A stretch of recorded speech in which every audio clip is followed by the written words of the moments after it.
Welcome back to the Anti-War Room. I'm Tom Andrews, National Director of the Win Without War Coalition, and with me again is Erik Leaver from the Institute for Policy Studies, and we are here to talk about Iraq and about the goings-on in the United States Congress here in Washington, D.C. It is the 9th of May. We have finished one heck of a week, Erik, in Washington. The appropriations process was supposed to produce in the House of Representatives yesterday a massive bill that not only would have provided the president with all the money he asked for Iraq, but even more than he asked for Iraq, if I understand this correctly. That would take us right through not only the end of this year and the end of the Bush presidency, but well into 2009. And it would do other things as well.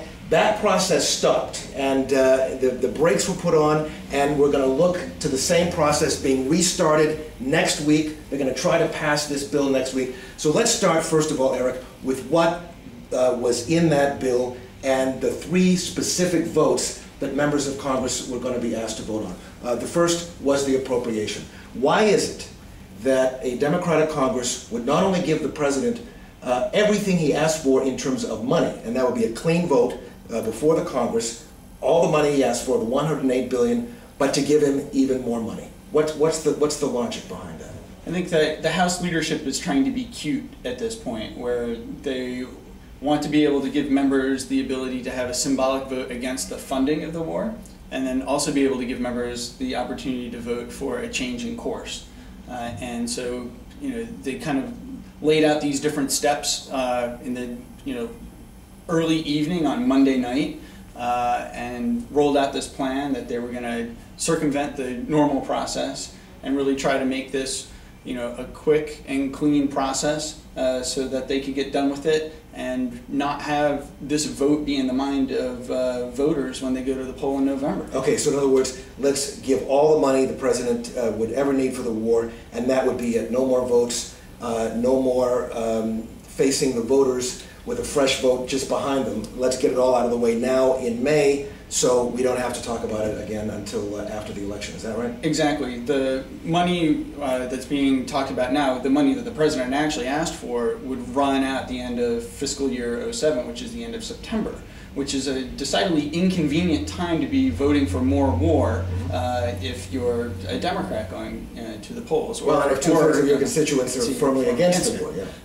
So that's why they decided that they would add on extra money to continue the war, well into the next year, so that they wouldn't have to have that inconvenient vote. Okay, so 3 votes. That's first vote. Let's give the president more money than he even asked for the war in Iraq. The second vote is to establish some conditions, including the initiation of a withdrawal of troops beginning within 30 days, and then having a goal of the completion of this process of withdrawing troops by December of 2009, and other conditions. So that's the second vote. Is that correct?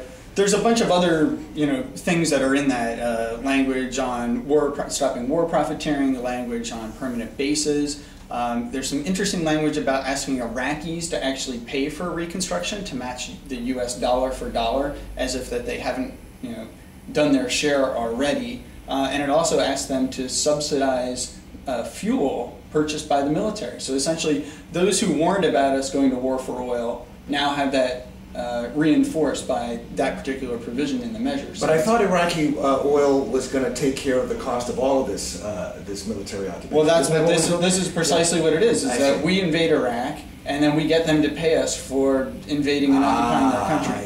I see, okay. And then the third provision then, so that's the second vote. Then the third vote, and it's a package of 3 votes, would be for additional items, a GI Bill that would provide additional benefits to veterans returning from Iraq, an extension of unemployment benefits. What other kinds of things are in that third package? There's some money for military construction and base closings and realignment.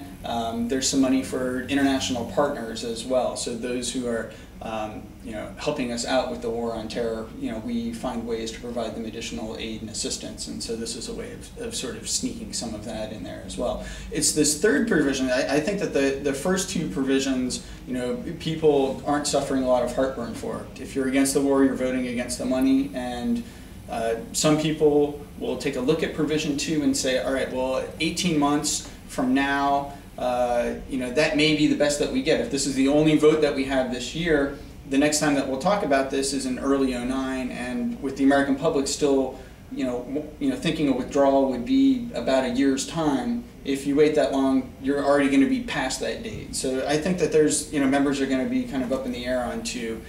And it's the third provision now that's being sort of held up. Yeah, it's interesting because it's the blue dogs, right? These Democrats in the blue states, conservative Democrats, and correct me if I'm wrong here. It's almost unbelievable, but from what I'm understanding, the blue dogs Democrats are going to vote against this because it's not, quote, paid for. In other words, there's no provision to find the money to pay for the benefits in the third section.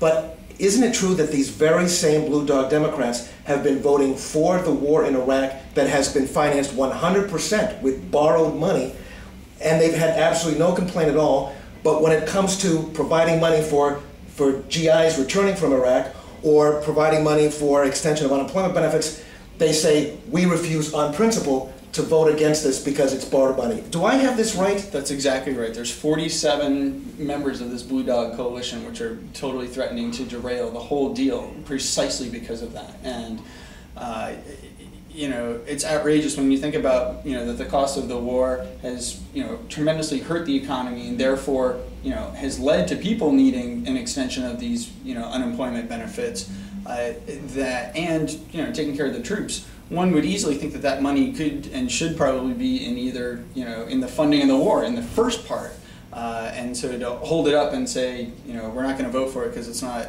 taken care of financially is outrageous. Now things are going to get very dicey in the next couple of days. Already today, over the weekend, there's going to be a lot of wheeling and dealing.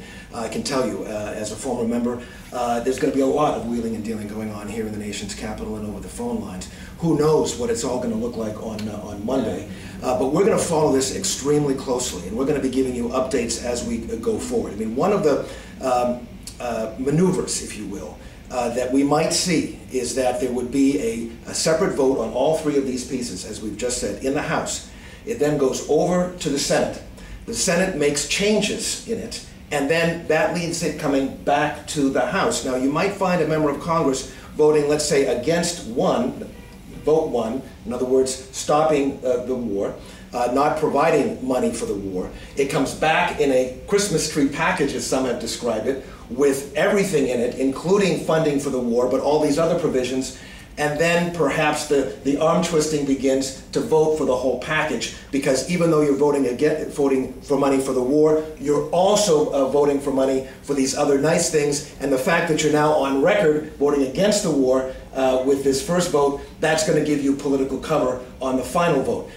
We're going to be watching this very, very closely. I certainly don't think that a member of Congress should be voting for any money for the war under any circumstances, no matter what kind of Christmas tree is thrown at them. And I think that that's the message that people need to take to their members of Congress. That all of this, political Washington insider stuff, is just confusing for no particular reason. I mean, we just need to have a clear, consistent message, as with, I think all the anti-war groups have been saying this time around, is just no to the funding. And that means no to the funding. No the first time around, even if you get it a second time, saying no to that, and keep that message clear and consistent, and really being in touch with members so that they know that this isn't going to be the only time that Iraq is going to be mentioned between now and November. That we have to work on making sure that this isn't the only time it's discussed in the campaign trail. So the key is keep your eye on the ball, regardless of what kind of package you see. If it has money for the war, urge members of Congress to be against it. Erik, thanks very much for joining us. We're going to follow this very, very closely next week. Look at the website, other pieces of our website here in the Anti-War Room, and we will be explaining this in detail, including all the packages, all the elements of the package that we've just described that will be facing members of Congress, and we'll fill you in as we go through the week next week. Erik Leaver, Institute for Policy Studies, Tom Andrews, Win Without War. We'll see you next week.